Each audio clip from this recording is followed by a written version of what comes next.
Hi, this is Dr. Gregory Sadler. I'm a professor of philosophy and the president and founder of an educational consulting company called Reason.io, where we put philosophy into practice. I've studied and taught philosophy for over 20 years, and I find that many people run into difficulties reading classic philosophical texts. Sometimes it's the way things are said or how the text is structured. But the concepts themselves are not always that complicated, and that's where I come in. To help students and lifelong learners, I've been producing longer lecture videos and posting them to YouTube. Many viewers say they find them useful.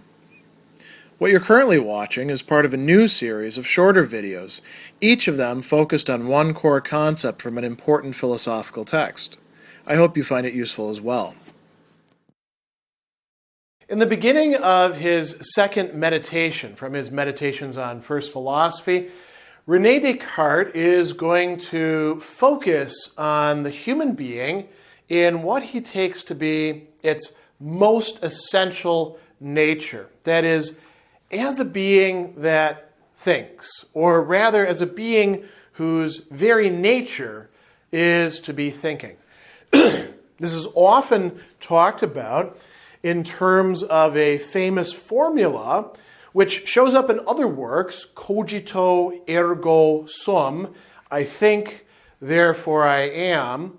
Descartes is actually not using that formula here. Rather, he is saying, I am, therefore I exist, or I have being, therefore I exist. But he's connecting it together with thinking in some very important and interesting ways.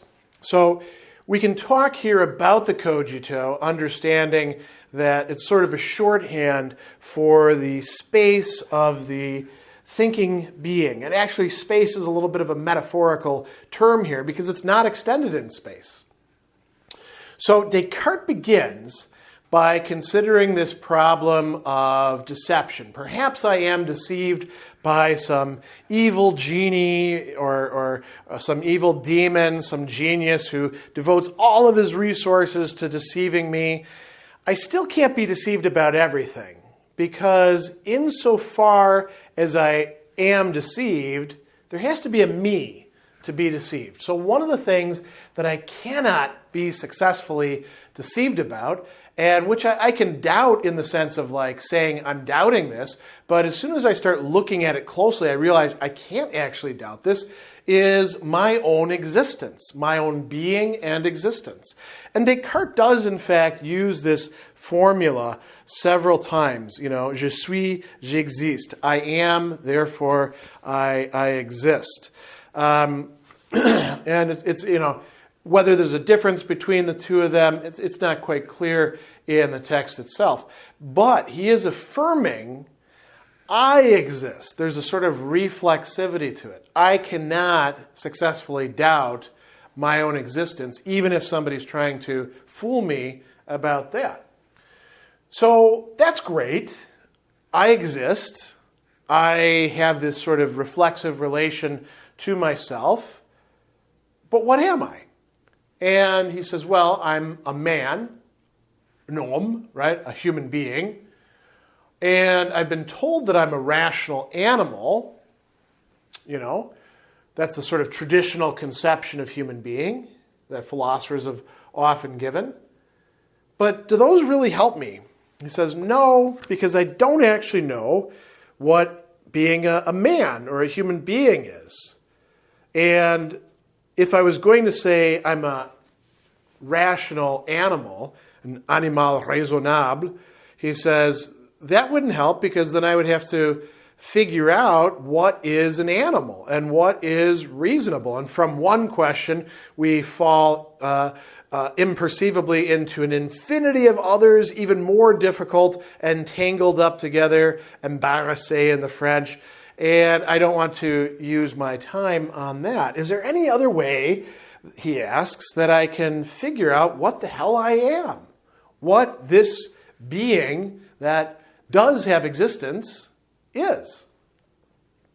And he starts thinking about all the different things that he, up until this time, has thought belong to him. And he considers, bodily matters, but eventually he settles on thinking. And he says, thinking, that is something that's really essential to me. That is a attribute that really belongs to me, that is proper to me. So what this allows us to say is, I'm a thing that thinks. That's the very nature of what it is to be me. So he says, this is the only thing that cannot be detached from me. Je suis, j'existe. I am, I exist. That is certain. And now he brings up a very interesting side note. How long is that actually certain? Well, so long as I'm thinking about it. And there's a lot of jokes out there where Descartes walks into a bar and somebody says, do you want a glass of water? And he says, I think not. And then poof, he vanishes out of existence. And those are, great as jokes, but as far as understanding Descartes' philosophy, they're totally off base. Because even to say, I think not, is to be thinking. It's to have some sort of conception going on, as we're going to see. There are many different modes of thought. But he says, if I were to stop thinking, perhaps I would leave existence. He says, this is a possibility. If I ceased thinking, then I would at the very same time cease to be or to exist. But he says, I can't at this point admit that this isn't necessarily true. So I am a thing that thinks. What is that then? He says, that is to say, a mind, an esprit, right? Or you can say spirit if you like. And then he says, an intellect or reason, un entendement ou raison, right? And he says, these are the terms whose signification was before unknown. So he says, okay, so I'm a thing that is true and is truly existing, but what thing? And he says, well, I've said it, a thing that thinks. And what else? Now here's where we get to something very important, oftentimes left out. For Descartes, as for everybody within the Cartesian tradition that follows him, thinking is not something that is simply reducible to one mode of thought. As a matter of fact, pretty much all the stuff that we do involves thinking in one way or another.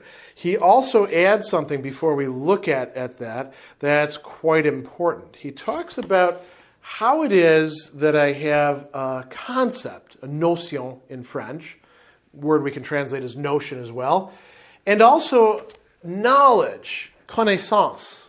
That's not savoir, right? That's knowing, you could say by acquaintance, knowing intimately in this way, myself. I know my thoughts. I've been with my thoughts. My thoughts are myself.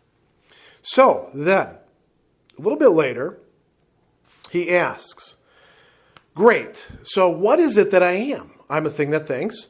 But what is a thing that thinks? And here he starts to enumerate the different modes of thinking that he knows that he engages in, and we as the reader can say, yes, I engage in those as well. This describes me. A thing that thinks is a thing that doubts.